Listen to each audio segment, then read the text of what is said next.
Hey everybody, welcome back to Scott Lee Hot Rods. I'm Dr. Patrick and I'm here today with the X34 Landspeeder. This was a vehicle driven by Luke Skywalker in the original Star Wars films. If you're not a Star Wars buff, we're going to give you a little bit of a tour around this and let you get to know this vehicle. This is actually the fourth Landspeeder that Scott Lee Hot Rods is building. The other three have all ended up in museums. This one's going to a private collection.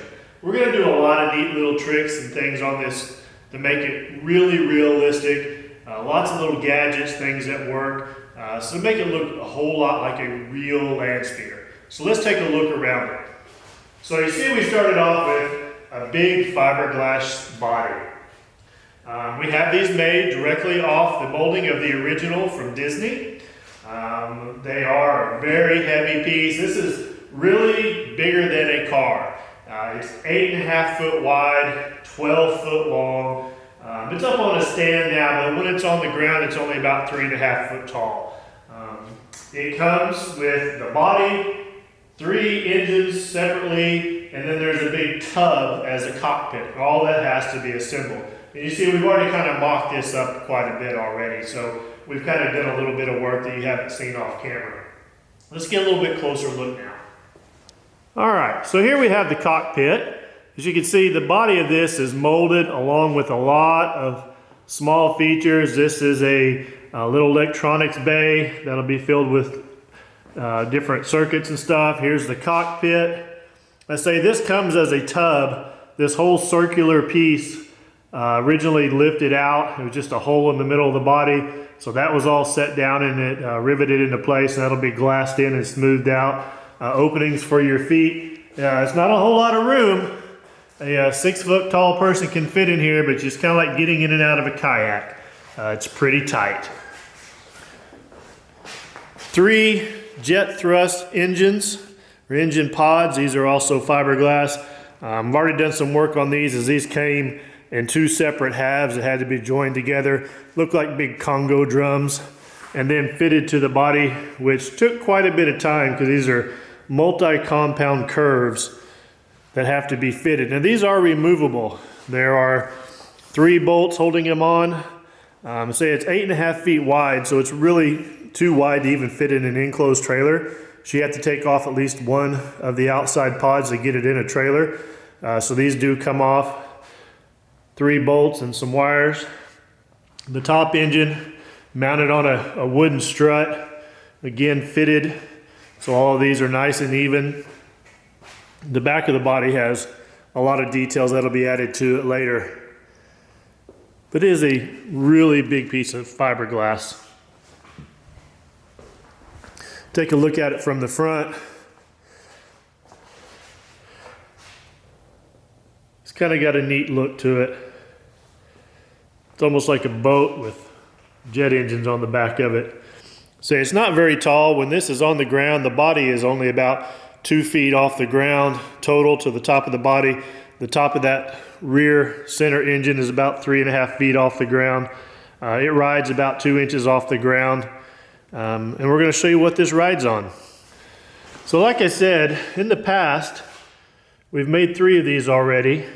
And the bodies were always designed where you had to lift them up in the front and put a stick or something, some sort of a prop rod to hold it up while you were servicing and getting to the chassis underneath.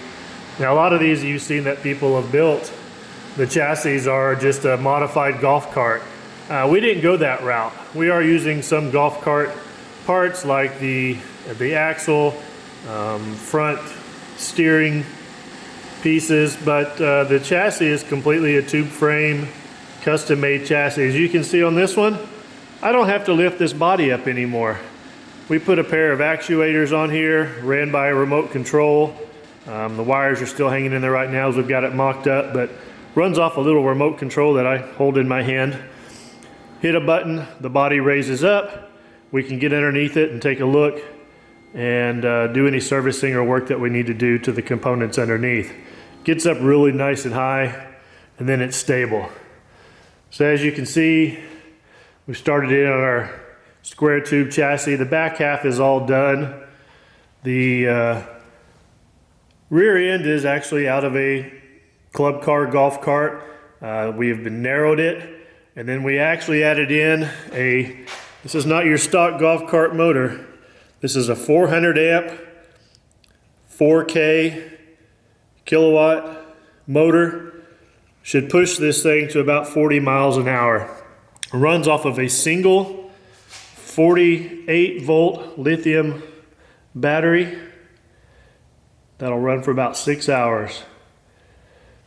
So the rear end is a 3-link suspension with a panhard bar to control it side to side, sitting on a pair of airbags. So at this height, the body sits about 2 inches off the ground.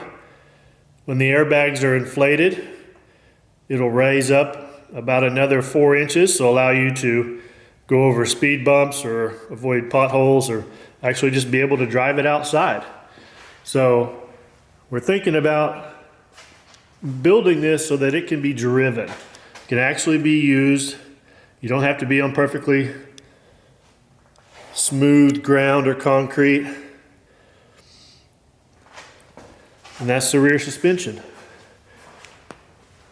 So the front suspension will obviously be up in here. That's over on the bench right now, as we had to narrow a front golf cart axle and mount a rack and pinion backwards and upside down, because this is a right-hand steering vehicle. So you're sitting on the right-hand side, so everything has to be flipped over to make it work. Again, just a little push of the remote control and the body goes back down. It's not too loud. They're a pair of 600-pound linear actuators that'll run off of the battery that's enclosed. Gets down into place, and then you can jump right in and take off. Believe me, this makes it a whole lot easier than lifting that body up, because it weighs several hundred pounds. It is hinged at the back, as you can see.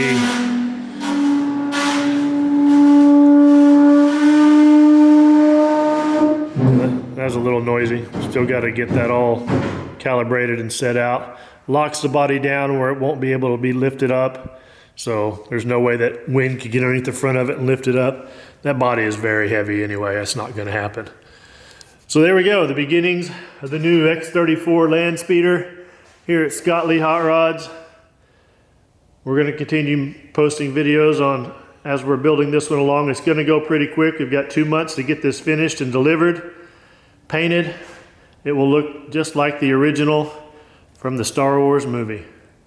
Check back in soon. You see more ideas.